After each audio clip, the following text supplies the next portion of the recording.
ஆத்ம உறவுகள் அனைவருக்கும் வணக்கம். ராவணனின் வீழ்ச்சி ஆணவத்தின் தோல்வியா, தர்மத்தின் வெற்றியா? ஏன் இந்த கேள்வி?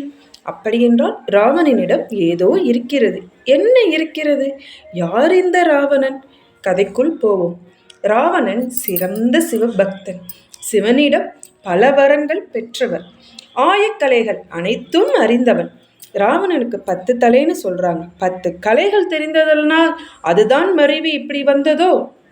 ஏன்னா அரசியல், விஞ்ஞானம், மருத்துவம், இசை, மனோதத்துவம், மனோதந்திரம், கட்டிடக்கலை, இலக்கியம், ஜோதிடம், வானசாஸ்திரம் இவை அனைத்திலும் கை தேர்ந்தவர். இவன் ஆட்சியில்தான் மக்கள் மகிழ்ச்சியுடனும் செல்வ செழிப்புடனும் இருந்தனர். மக்களின் உணர்வுகளை புரிந்து ஆட்சி புரிந்தவர்.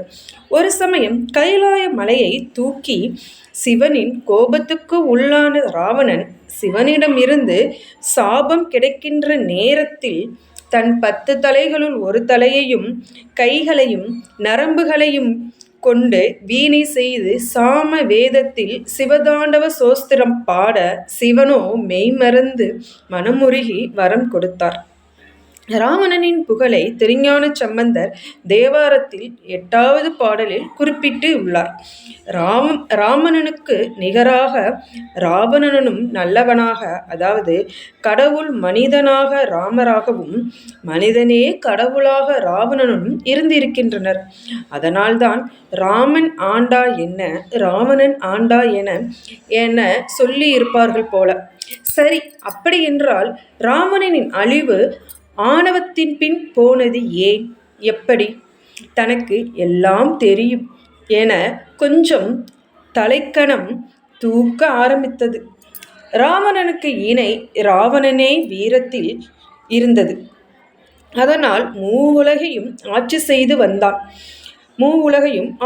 வந்தான். அப்போது புஷ்ப வாகனத்தில் செல்லும் போது விஷ்ணுவை பூஜித்து கொண்டிருந்த வேதபதியை தன்னுடன் வருமாறு கட்டாயப்படுத்தினான். வர மறுத்து அவள் உடனே, உன் அழிவுக்கு ஒரு பெண்தான் காரணமாவாள் என சபித்து உயிரை விட்டாள்.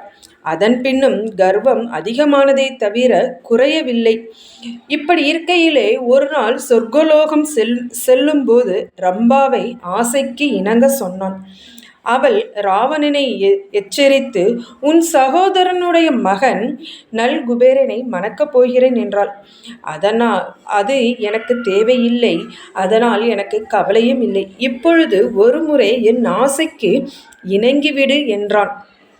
கோபம் கொண்ட நல்குபேரன், இனி நீ எந்த ஒரு பெண்ணின் சம்மதம் இல்லாமல் தொட்டால் உன் 10 தலையும் வெடித்து சுக்கு நூறாகும் என சாபமிட்டான். சரி, சாபம் ஒரு பக்கம் இருக்க, சூர்பனகையின் சூழ்ச்சி ஒரு பக்கம் இருந்தாலும் சற்றே யோசித்து பார்த்தால் புரியும்.